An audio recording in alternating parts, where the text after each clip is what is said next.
They're guys. They do magic. They are the Magic Guys.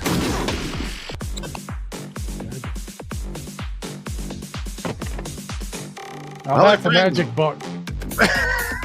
What was that? About 40 pounds of magic book. Jesus Christ. Banyan's magic, brother. Do the intro. Do the thing. Are you using it for self-defense? What's the deal? Well, come on, I already messed the intro up. Are we not going to give us an official intro? Let's roll with that. All right, guys. Welcome to the Magic Guys Live. Welcome to episode 245. I'm your host, Nick K. And joining us this week is Daddy Doug. Say hi, Daddy. What's up, y'all? Good to be back. Good job. Now, Josh Novita was not joining us this week. He is what? Let's make up something funny. What's he doing? He's in parts unknown, crunching the numbers for the big game. Yeah, I'll roll with that.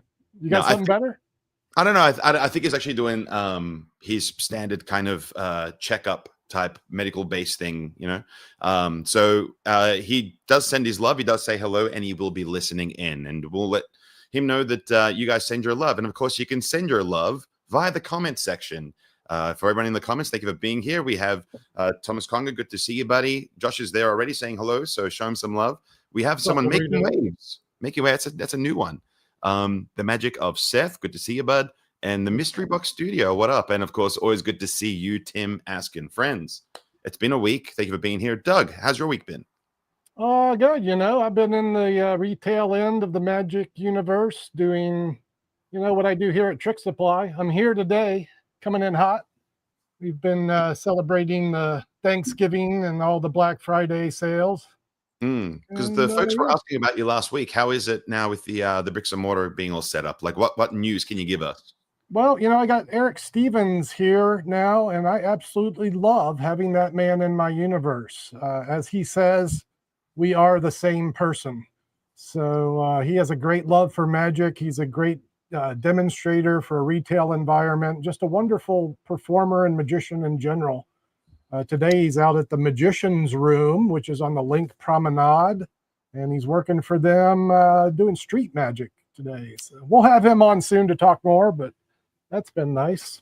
Yeah, it's always so wholesome when you have someone in your cohort that kind of like you can soul bond with and just have that, you know, connection. Yeah, because I was flying solo here for a couple of 6 months. So, you know, to have a new body come in, always a little like you never know how it's going to go working with someone else.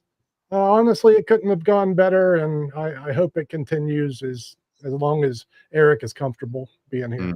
You know, if it's one thing that we're sort of proud of here at the Magic Guys, it's the spirit of community in magic. And in fact, if anyone goes to the Discord, but you guys can join and meet other awesome magicians like yourselves and actually start a community. Like if you actually read people who have been joining it recently, it's like, I'm in Sydney. It's like, whoa, we should meet up. It's like, this is exactly what magic community should be about. Like I'm all about it. So guys, thanks for being here. Questions for Speak Pipes. We will save those for another episode when Josh is here because he runs that sort of entity. What's happening now is Doug and I are going to try and run the show without drowning us all and running us into the ocean. This week is going to be an interesting episode. You see, I like doing history lessons here. Right? I do a little bit of research and find stuff out. Now, whilst doing a little bit of reading on some classic magic effects, I thought we talk about people. What about actual magic effects? I was looking into the soaring in half illusion, right? And we'll talk about that briefly with its history and so forth when we start the report. But one thing I realized is that there's a kind of a dark history that surrounds the actual soaring in half illusion. And through the 19th and 20th century, there was basically a series of copycat killers that were using that device as their means of committing murders. And I was like, this is so out of control. So I wrote this a little while ago. So it's kind of basically as fresh to me as it is to you guys. And I thought, you know what? As far as popularity goes, we love magic, but there are so many like true crime podcasts that are killing it. So I say, let's put them together. Let's go true mystery, magic mystery. Let me guys tell you the story. You guys in? I love this. I'm in. It's wild. Okay. So today we're diving into one of the darkest intersections between stage magic and real world violence. It's a series of events from the late 19th century through to the mid 20th century, where the illusion known as the soaring in half, or more appropriately, it's actually soaring through a woman, is what it was called, inspired real ghastly copycat crimes. This is about the history surrounding the illusion, the cultural impact it had, which I know that, Doug, you've got an amazing knowledge of this, so I'm really glad you're here this week for us to talk about. So as we go through the episode, we'll talk about the magicians such as P.T. Selbit, Horace Golden, and Oswald Williams, which was a new name to me. Doug, I'm not sure if you're familiar with that name, but I'll hit you up about that in a bit. And now these guys were pioneers with regards to the soaring in half illusion, and as well as that, the investigations have followed with people who try to actually attempt and recreate that illusion with these fatal results. So I'm ready to begin. Doug, you ready? Wait, I got this reference book I can check you on, and I figured the boss would be happy if I swing a product at the screen, as I am taking time out today from Book Supply. Look at this volume from Magic.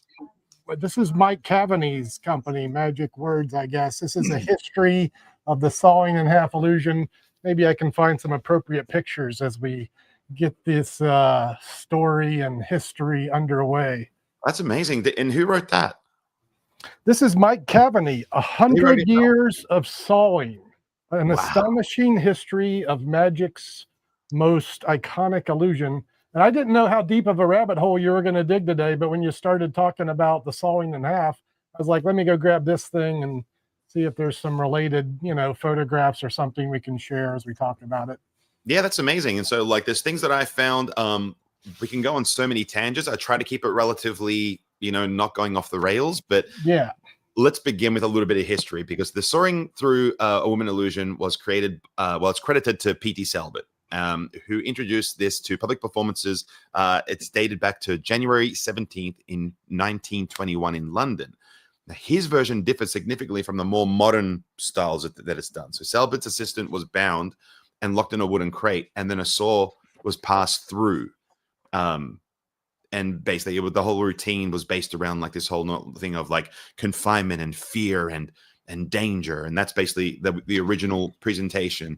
It was said by the people watching it that it was just like deliberately disturbing. And it was designed to genuinely shock audiences. And it did. And I know that some people in the future, and I'm not sure if it was P.T. Selbit himself, but there was a lot of people during this time that were taking buckets of blood and like pouring it down the theater. Like, do you remember that story, Doug? I have not. That sounds made up. You're just making stuff up, aren't you? No, they were pouring pig's blood into the gutters of where these illusions are being done at the theater. Right. So people would arrive. Yeah. People would arrive and go, oh, there's blood stains here at the theater. Oh, that's because of the soaring half illusion. Like, it was used as a means of like publicity. Marketing. Now, exactly. Now, the newspapers in London and New York reviewed the illusion not as entertainment, but as like a ghastly spectacle. Okay. And religious groups were actually protesting it. Some papers even printed that it was saying that should it even be legal, because it was simulating murder to a woman on stage. So that's what the tabloids were saying back in the day.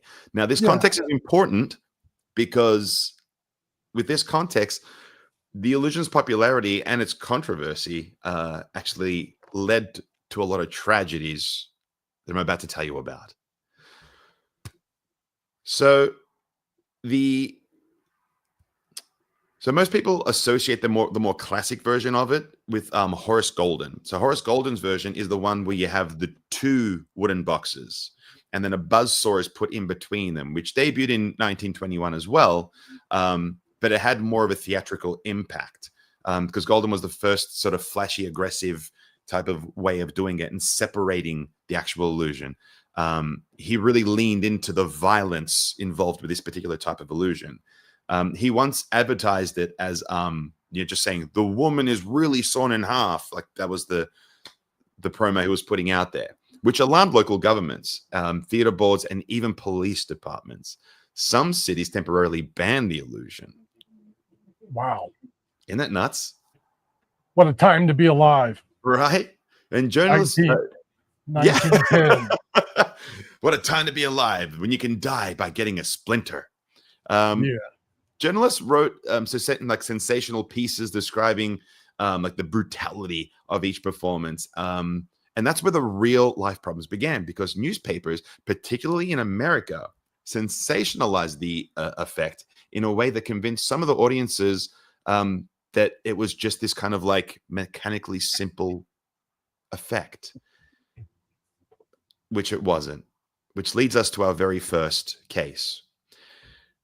This case was coined the Nebraska amateur magician incident. One of the earliest documented copycat tragedies occurred in Lincoln, Nebraska in 1924.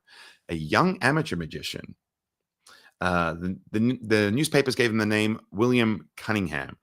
He attempted to recreate the newly popular soaring in half illusion at a small private gathering. This assistant was a friend of his from school, and that was a teenage girl. Cunningham had no access to the proper apparatus, blueprints, or anything. He had no training, no understanding of misdirection, or anything to do with mechanical design, but he still attempted the illusion. Without a method. No, he literally just placed the assistant in a wooden crate, nailed it shut, started using a handsaw. Oh, no. Tragically, the young lady died within minutes of the illusion being performed. Awful. That's the worst trick I've ever heard. It is awful, right? And this is oh my. Yes, this is where tragedy, yes. So the case led to national news coverage and a widespread debate. Again, the religious groups were really using it as like saying that like magic is corrupting our youth, which is funny because we promote youth do it now, right? Which is serendipitous, right? They were asking what year was that? It says the year was 1924. Now, magicians argued that the sensationalist of the journalism was the result of it happening, not the art of magic. Magic wasn't to blame. It was them sensationalizing it. Well, also this, dumb people. Dumb people are the problem. You don't do tricks without a method. Exactly. Dumb. Now, there was another case. This case was titled The Iowa Carnival Murder in 1933. In 1933, a traveling carnival in, I'm not sure how to pronounce this. It's Atomois. Yeah, it's Artemois, obviously. I'm saying, I wasn't sure. I don't know. We don't know the spelling, Nick. It's Artemois. Yeah, that's what it is. Attumwa, Atomois in Ottawa, or Iowa. Oui, monsieur. Oh, in Iowa? Yeah, Atomois in Iowa. Am I saying it correct? Iowa. Yeah. Yeah, you're right. So this traveling carnival in Iowa, a carnival worker named Robert Liston murdered his estranged partner and attempted to disguise her death as a magic trick gone wrong, staging the body in the actual soaring apparatus. Now, investigators quickly determined it was not an accident. Like there was all the evidence to sort of suggest that the murder had happened prior. But Liston had actually built the device himself with no intention of actually performing it. But he built it, popped her in there, and was like, "Oh no, just it went wrong. I didn't." Yeah, all right. And so That's actually not a bad idea, kind of. You know, it's semi-plausible. Like, who would make that up? Only a dumb person. But no, it's like, dude, I was practicing and now she's dead. I don't know. This reminds me of the one where the guy used invisible ink on his face and like rubbed a bank. And then they were like, how did they see my face? Yeah. Like it's that level of like idiocy that's sort of happening right now, which is staggering. So that being said, the event was cemented in the American press that the idea of the soaring in half illusion was inherently dangerous or linked to violence, despite it being an actual theatrical performance when done correctly. So another really dumb one, but leads us on to another situation that happened in London. Now, this is one of the most disturbing cases of this particular thing happening. So in this case, it occurred in London in 1947, shortly after World War II. A man named Kenneth Redshaw, obsessed with stage illusions, constructed a homemade soaring box and tried to attempt it after watching a performance by Oswald Williams, who was a respected British magician of the time. Williams' show popularized and updated the soaring prop with more mechanical sophistication, and audiences were like deeply captivated by the way it was done. Renshaw, however, became convinced that he could improve it. So he lured a woman that he knew personally, not a performer, into his apartment, claiming, "I want to practice the illusion for a theater audition." His construction was described as being very crude, dangerous. It lacked zero engineering safety mechanisms in place, and it wasn't a legit stage prop by any means. And as a result of him attempting this rehearsal, she died. So he was arrested and sent to prison, and the newspapers referred to him as the soaring box killer. And Williams was devastated, and he said, this is what I think is a very important talking point. Illusion is an art. Murder is not. One should never mistake one for the other.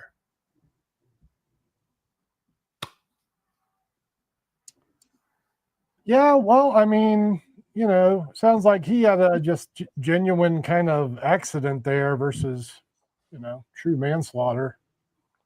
But if you kill someone, it's certainly not art, I guess.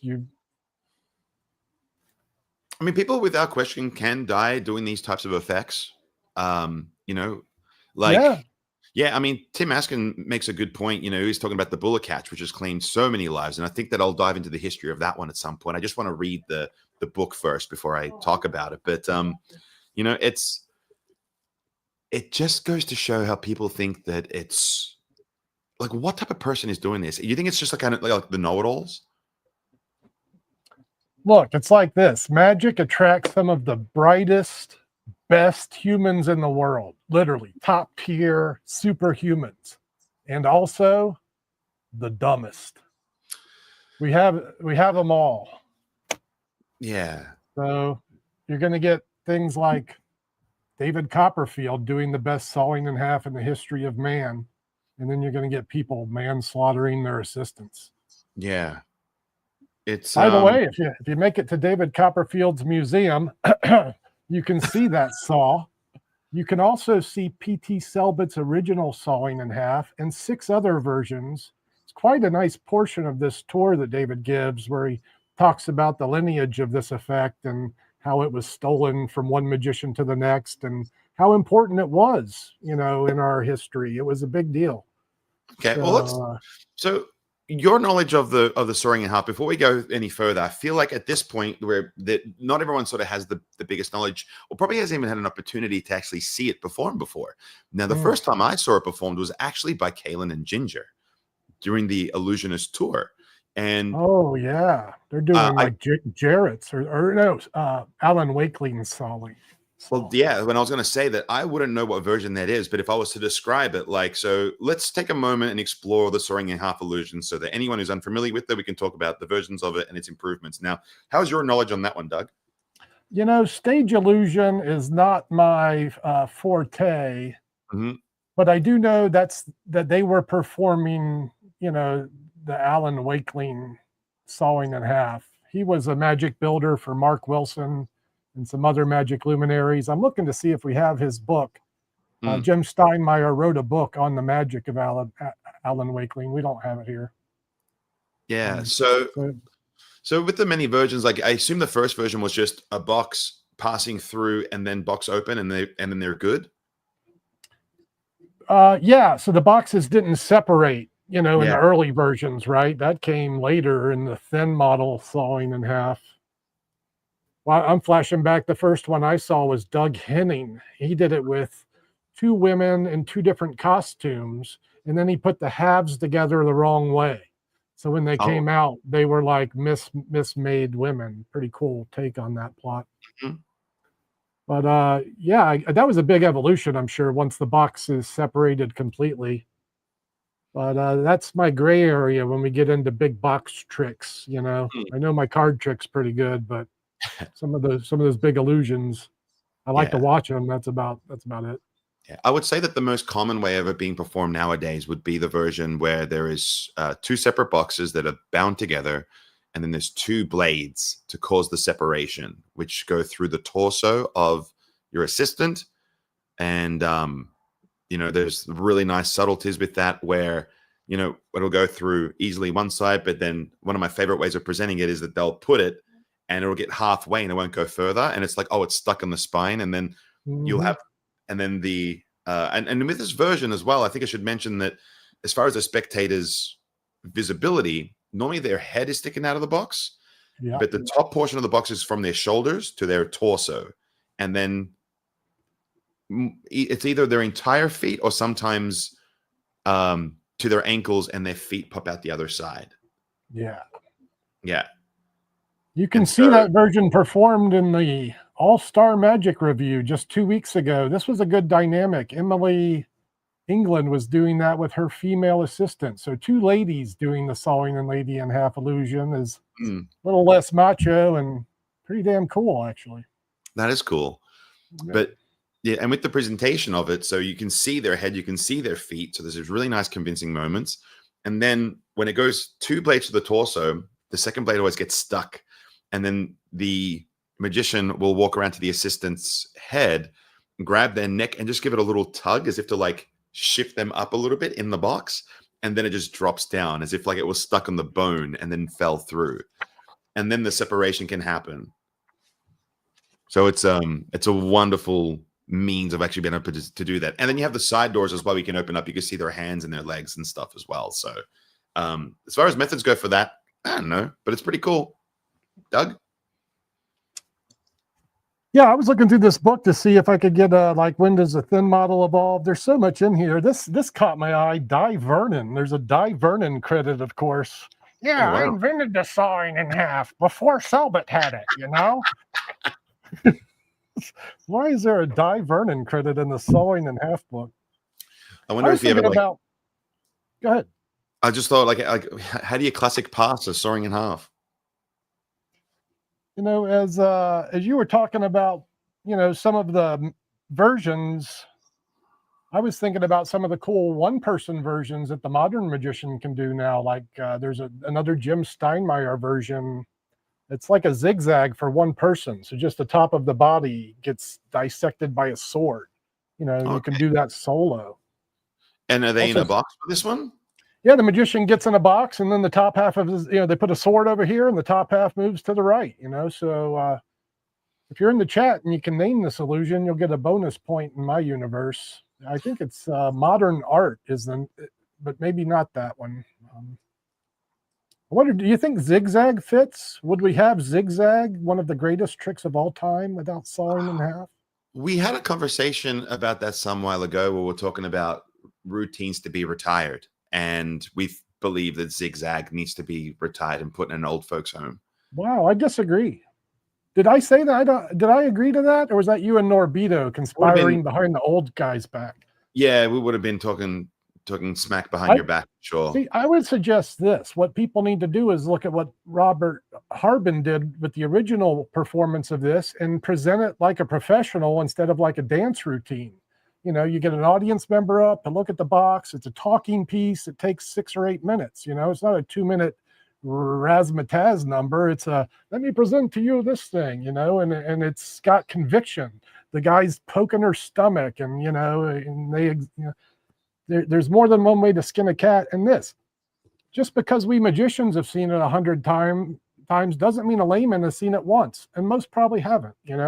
We get magician's brain thinking like tricks are old and hackneyed because we see them a lot and we know a lot about it, but I assure you the public does not.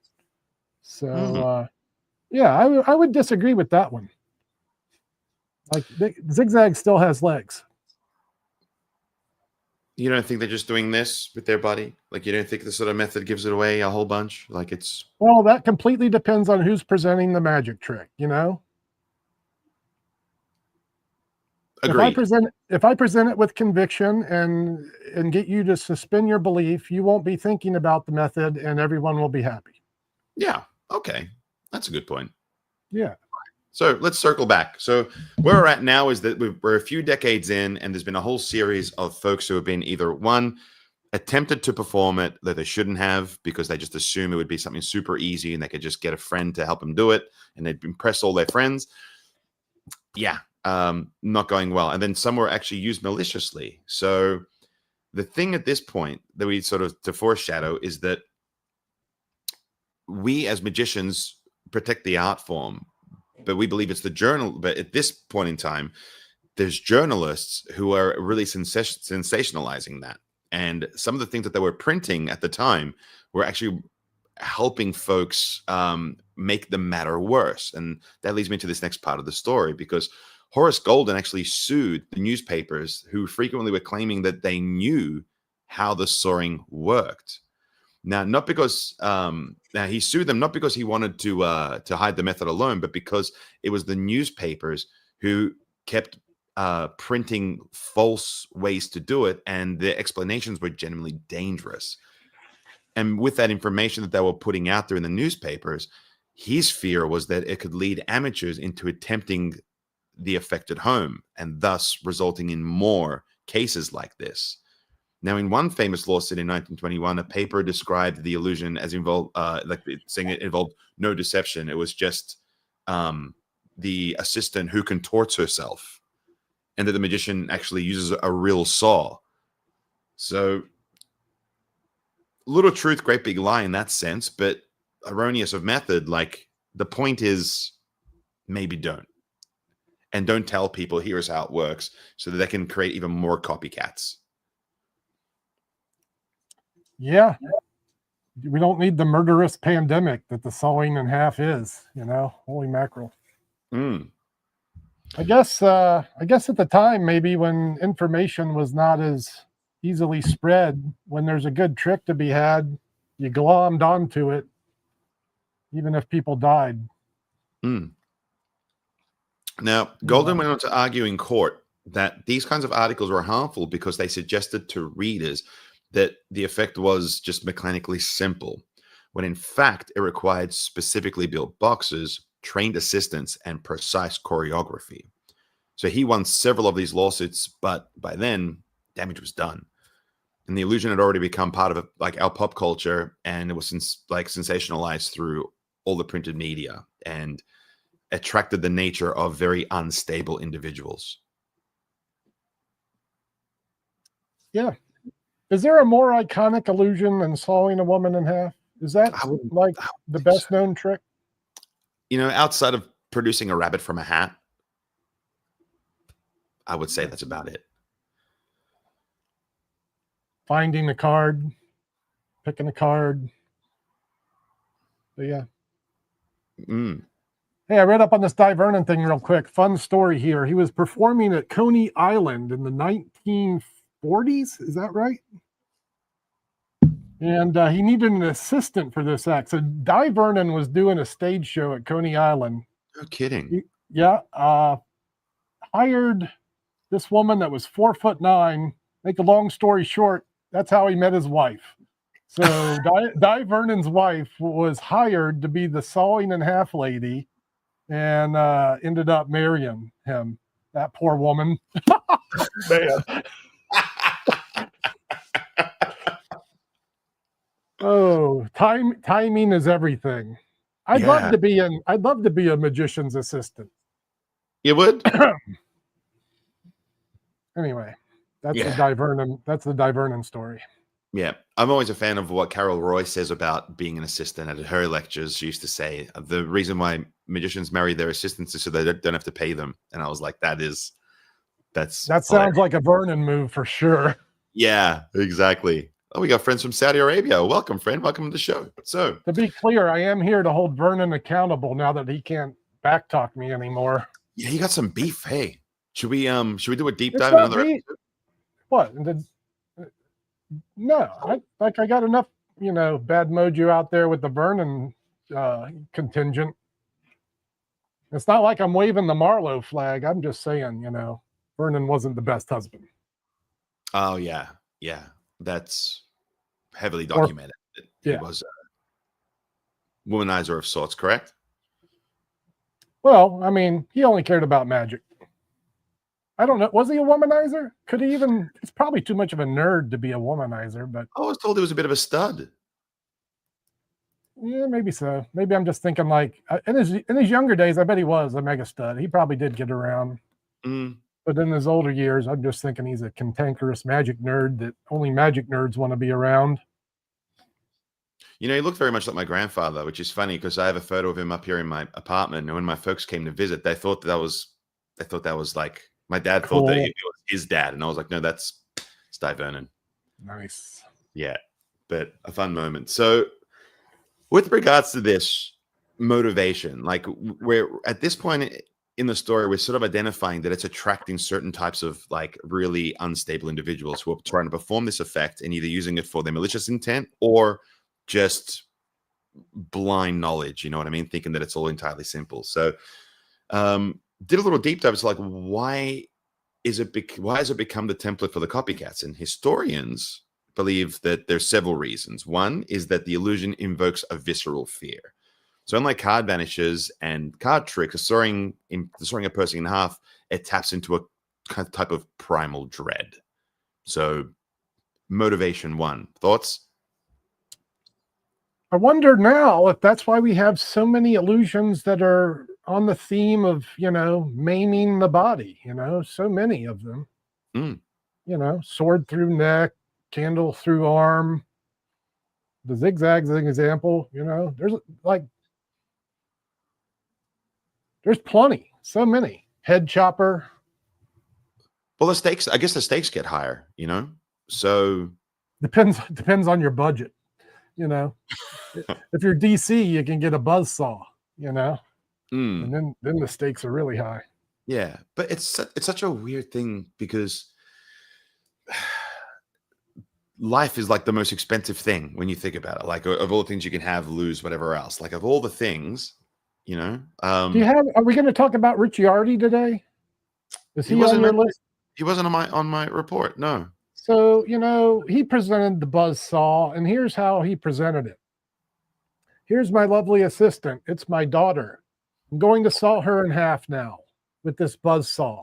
And as he did so, blood and guts, and it's a mess, and she's lifeless. And that's it. That's it. He did not revive her. And how about that? Show's over.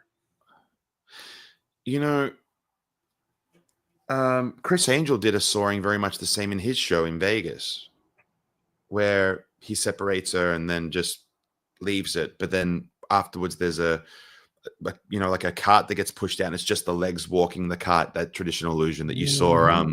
Our blessed Kevin James, Rudy Kobe.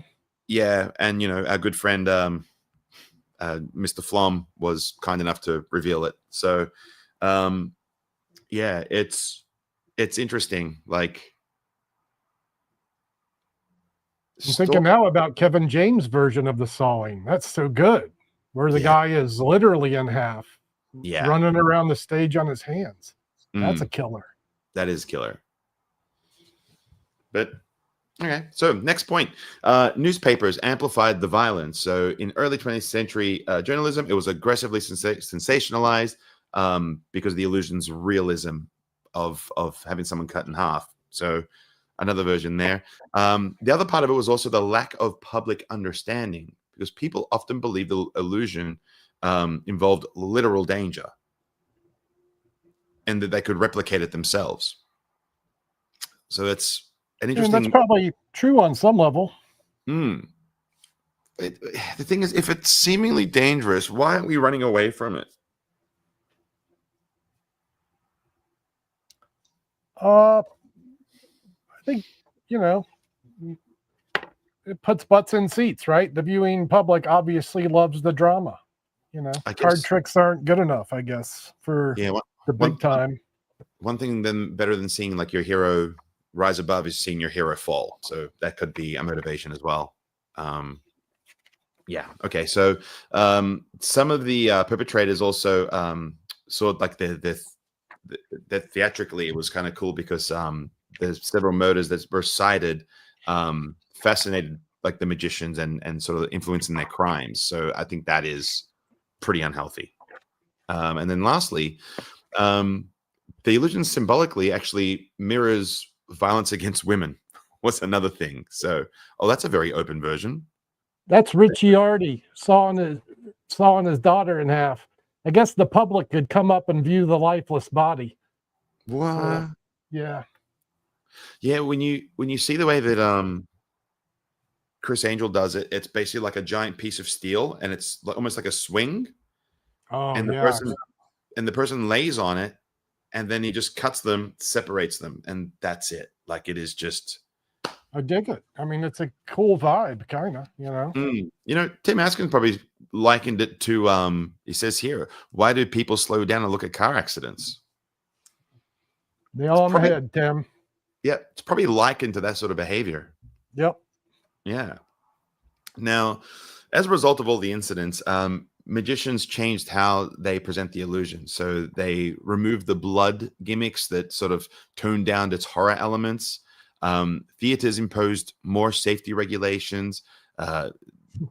Some insisted that audiences be shown the assistant live, like afterwards, just to avoid the panic of anything possibly going wrong. So it's interesting that like the theaters sort of propagated that notion rather than magicians going, okay, there is something unsettling here. How do I combat that? Yeah, I was looking through here, like Mark Wilson had it in a choo-choo train. You know, it's like, I'm going to put my assistant in this train and separate the train cars. That's about as unhorror as it gets, you know, non-threatening, you know. Okay. Yeah, that's what I thought too. Really? A train? A choo-choo train? Yeah. Interesting. Now, also during this, while I was doing my research, I saw that magic historians began documenting the misuse of the illusion.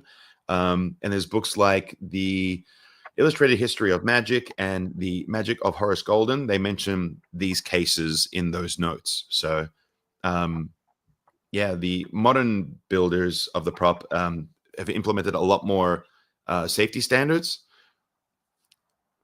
I'm just looking at the photographs that Doug is putting up. I don't know. What are we looking at there, Doug? It's a choo-choo train sawing in half, obviously, because that needs to exist. How random, man. All right, sorry to interrupt. Not at all. Not at all. Yeah. And so so the modern builders were trying to put more intense safety standards in place because the magic community became more vocal about discouraging amateurs in attempting this very dangerous illusion without any training. So let's take this.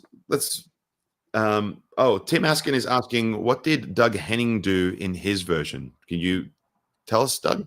Well, he did the swaparoo. That's what I was saying. One of the first versions I saw was Doug. He did it with two girls in different costumes. They switched halves when he put them back together. Yeah. Maybe a modern version would be to do it with a man and a woman, and then you got an LGBT thing going, you know, and you can share that with your audience. Yeah. There's at the end of, never mind. I'm going to go dark all of a sudden. Let me not go there. There is a version that Franz Harari did where it's kind of like a spinning wheel number, and it's like 5 bodies, and they all change as it spins around. Like they all come with different colored dresses in the end. You know a badass version now that I recall? I saw this one live. David Copperfield. The Blade. He sawed a woman in half vertically and then separated the boxes vertically, hanging from the stage. I've heard of this illusion, never seen it. It's legit. Oh, look at this. So this is the, oh shit. Oh, is that it? Is that photographs of it? Yeah, that's the blade. So you can see like half a girl there, right? Sliced vertically. This is for those listening. Yeah, for those listening, it's literally as if she was standing up and it was just straight down the center of her being. She's gone. Like that is staggering. Yeah. How good that looks. I would encourage interested parties to find the special this aired on. It's a great version of sawing in half. You know, words can't do it justice. But now I'm looking at the all-time greatest version. The Steve Fearson method? Yep. And specifically the Copperfield presentation with the laser. Yeah. You know, So for those listening, or if you're unaware, there is a version of this where David Copperfield was standing in front of a laser, and then as the laser hits his waist, basically you see kind of sparks flying through his waist, and it simulates the laser cutting through the entire center of his body, like just above his belt line, and then he's fully separated. And then from that point, Copperfield literally just detaches himself and holds onto his own legs. It's mind-boggling. Yeah. It's like insanely good. And I feel like this illusion has been exposed a little over the last 10 years with some home-brewed versions on the internet and such. But let me tell you, if you were at a David Copperfield show in the early 2000s and you saw this happen, unbelievable to see this live. It's a perfect illusion. Yeah. It would have looked unreal. And he puts himself back together. He's got all the great versions, man. David's buzzsaw is the best. The vertical blade is amazing. The laser is literally the all-time best sawing in half. It's hard to argue that. Yeah. Yeah. And that's a Steve Fearson method. And it's interesting because I don't know when Steve Fearson joined Team DC, but I do believe that it was Steve Fearson who ultimately held the method for Vanishing the Moon as well. That's correct. Yeah. Like, and the thing is, if you were to tell anyone like Steve Fearson, like responsible for the ultimate, like probably the most commonly used thread technique to float a cigarette to one's mouth, that's the Fearson hookup. So yeah, no one's doing that without Steve. Yeah. A bit of a genius. Yeah. Yeah. We produce his line now. We have the Steve Fearson line after he decided he didn't want to do it anymore. So I would encourage, let me talk up Trick Supply a little bit. The Vectra thread that comes with Steve's tutorial. There's some really offbeat thread magic in this tutorial, and that Vectra thread don't break. So if you haven't put that in your universe, we continue making a few bucks for this space we're in today, and shop at Trick Supply for Vectra thread. Or the Sugar Bunny. That's Steve Fearson's also. We offer that. That's a killer. Yeah. What else is in his body of work that we might know? Well, the things we have here are the thread and the Sugar Bunny. There's some other things that we're producing. We have the Pod Thread Dispenser, which is an interesting way to keep a thread reel in your pocket. That's coming back out soon. Steve, he had a nice mix of stuff when he was running downloadmagic.com, a good mix of close-up card magic and, some esoteric things. It's, what he also had is that self-levitation where you strap yourself into a box and float up off the ground. He had the standalone as a milk crate. You stand in a milk crate, you put some harnesses on, and then you float off the ground. That was him? Yeah. I had no idea. Yeah. The level of genius is just staggering. So let's round this out. So in summary, the soaring through a woman illusion remains one of the most iconic magic tricks of all time. But its history includes the darker chapter, one where misunderstanding, sensationalism, and obsession led to real deaths. These tragedies were not caused by magic. They were caused by individuals who misunderstood the art, ignored its discipline, and believed that the spectacle can be achieved without any skill, safety, or mentorship. So today, the illusion survives as a masterpiece of stagecraft precisely because magicians treat it with respect. And we should all do the same. Yeah. Yeah. Well, so after running this report, I was thinking to myself that there are so many other things out there that people have probably had some issues. There was some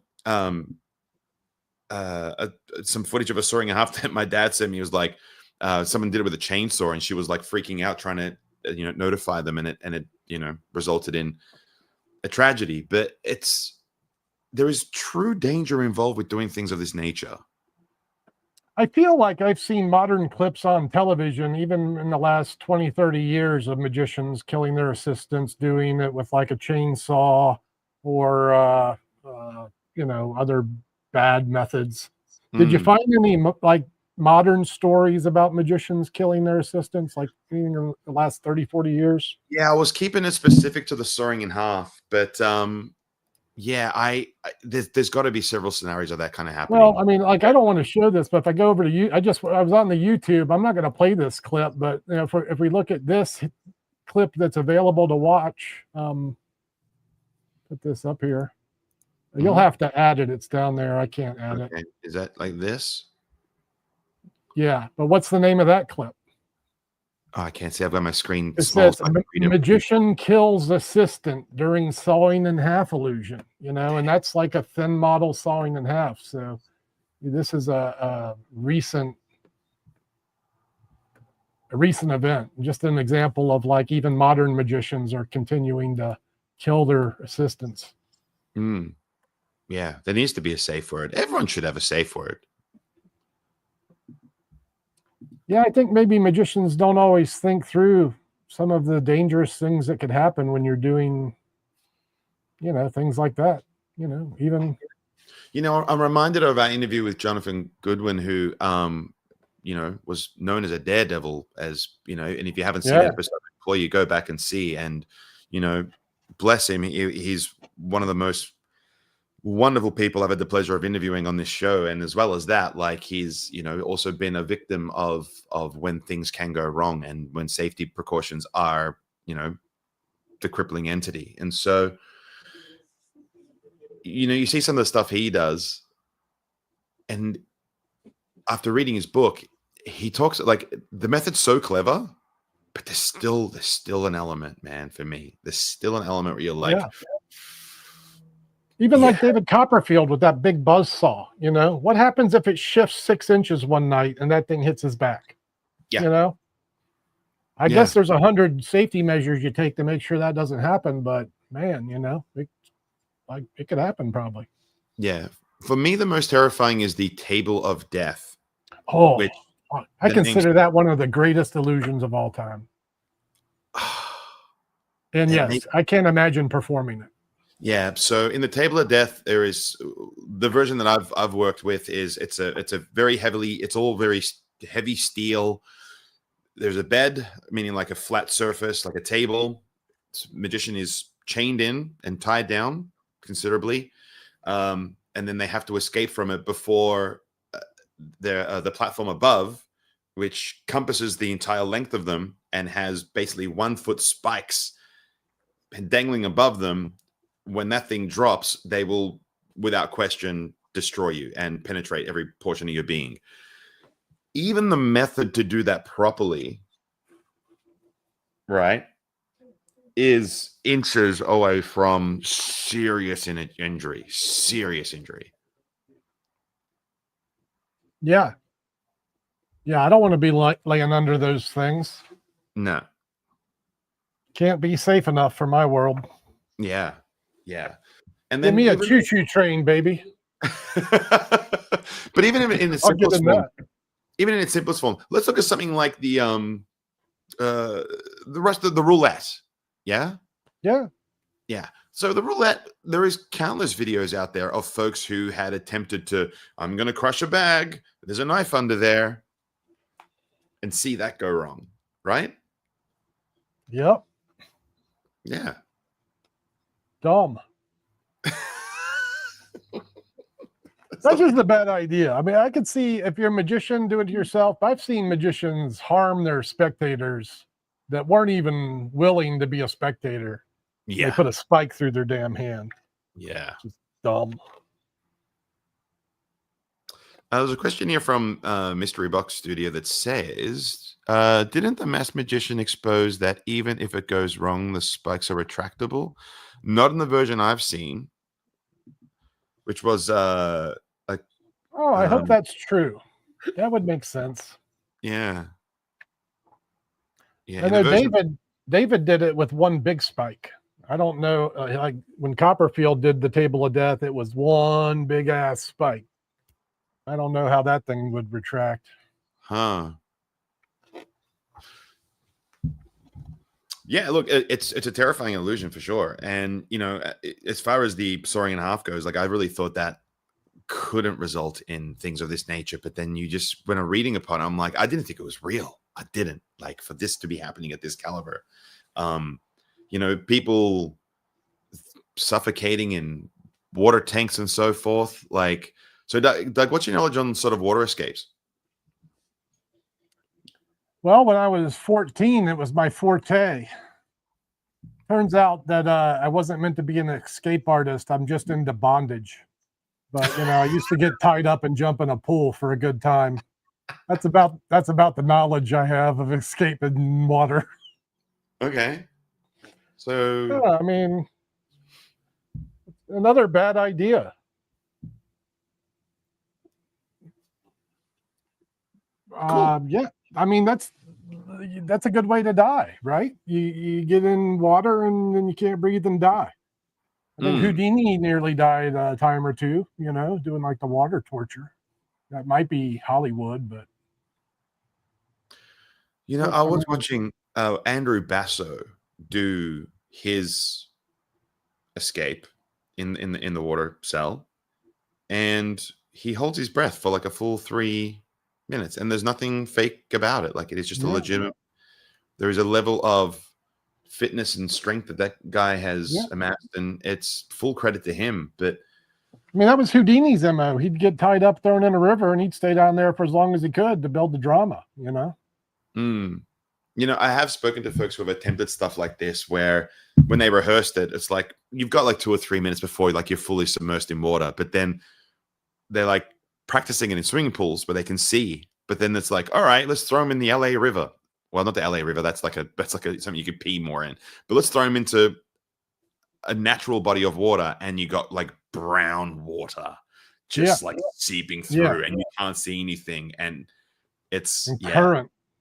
Or like Houdini when he went in the ice and he came up and couldn't find the hole that he escaped from, that he went in. Yeah, this is how he invented one of it, like the water torture cell, because he realized there was a layer of air between the ice and the water, so he could come up and get breaths in between the ice, and that led to being an MO for, staying underwater longer on stage.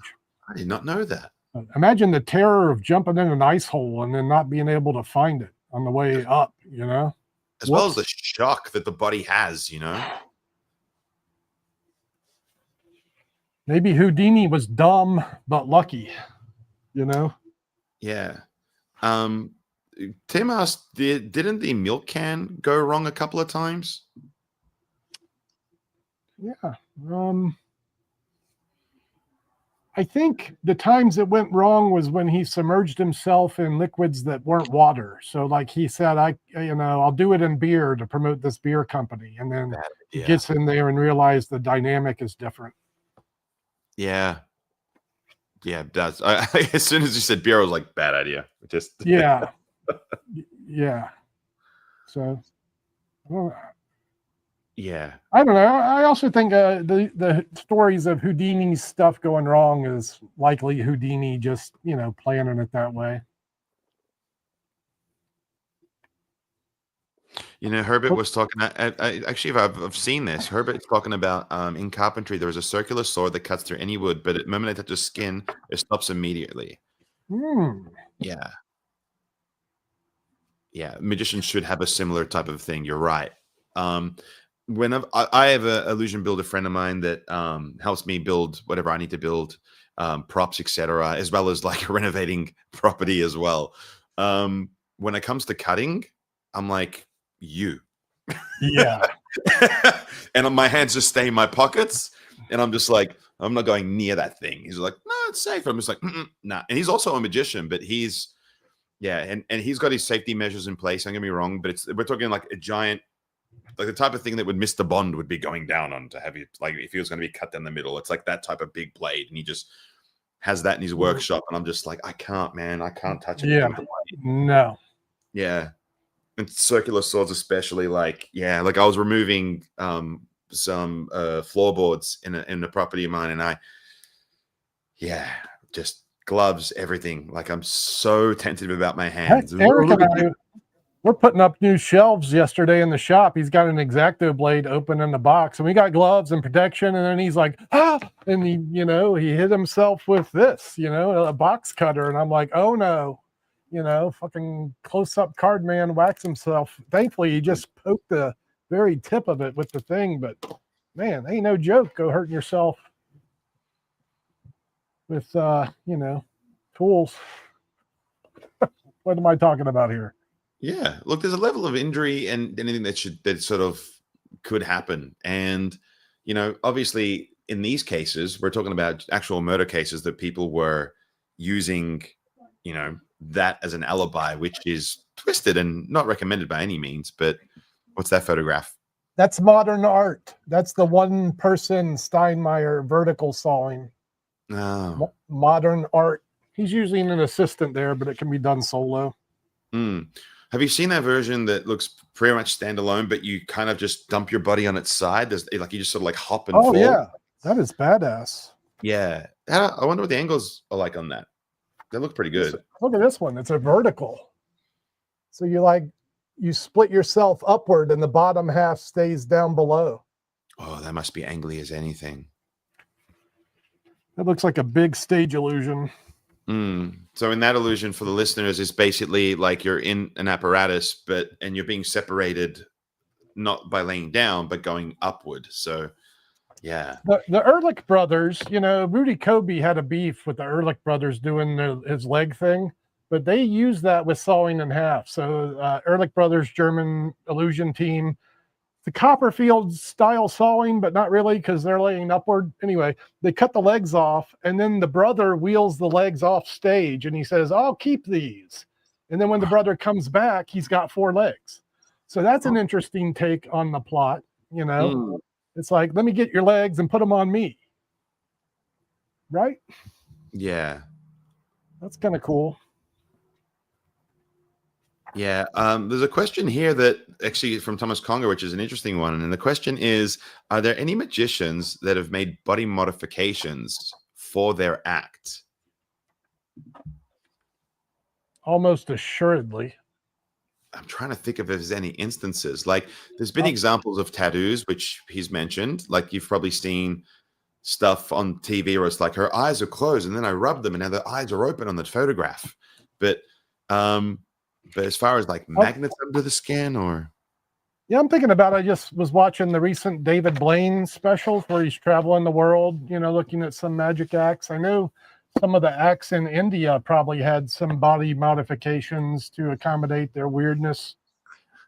It doesn't have to be Las Vegas show lights to be a magic trick modification, I wonder if there's just something that kind of happened inherently where like they had something happen to them, a metal plate was put in, and now it's the method for their effect. Yeah, it's like Mayor Yedid's new finger act is very believable. I'm not familiar with it. Tell us more. Mayor Yedid is do you know Mayor Yedid? He's a magic. Okay, so you can find Mayor Yedid magic. He's an American magic retail guy. But in the early 80s, he created an award-winning act called Finger Fantasies. He published a book on this subject. And without Mayor Yedid, there's no Sam Huang today, okay? So when you see Crazy Sam's finger illusion, you're seeing Mayor Yedid's stuff, right? That's Mayor's work. So he developed this award-winning act where he removes his fingers. And at the peak of its success, he got in a car accident and lost several of his fingers. Damn. He continues to perform this act using that deformity to his advantage. And if you watch Mayor perform, it won't be readily apparent that he's missing fingers. You just don't notice it. Yeah, actually, our booth was right across from Mayor Yedid. It was such a joy. In fact, one of the highlights for me, day one, Sam Huang comes up to the Mayor Yedid table and starts doing his finger work for Mayor Yedid. Earlier that day, Mayor had posted a picture of himself in the Finger Fantasies t-shirt from the early 80s. I just seen it earlier today, and I'm like, how great is this convention going to be? I'm already seeing, the originator of really the act and then the modern rendition of it. I guess all that's left for Sam to do is lose a few fingers to get it right. But yeah, if you're ever around Marietta again, ask to see his finger work. Wow, that's staggering. Yeah.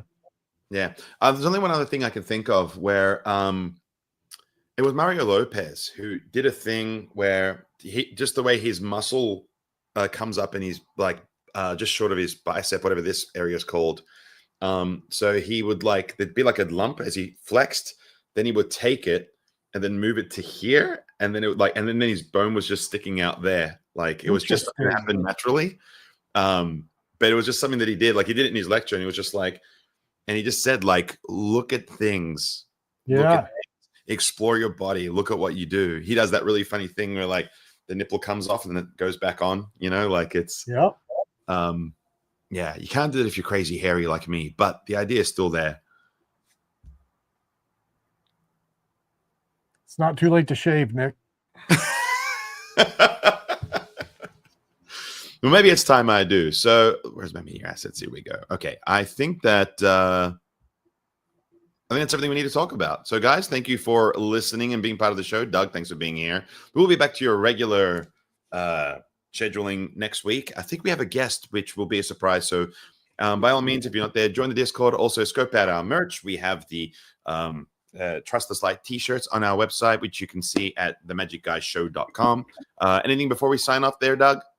Yeah, $100. Get the sawing book at Trick Supply. You got it. Thanks for listening. It's time for us to disappear now. But we'll see you again on the next episode of The Magic Guys.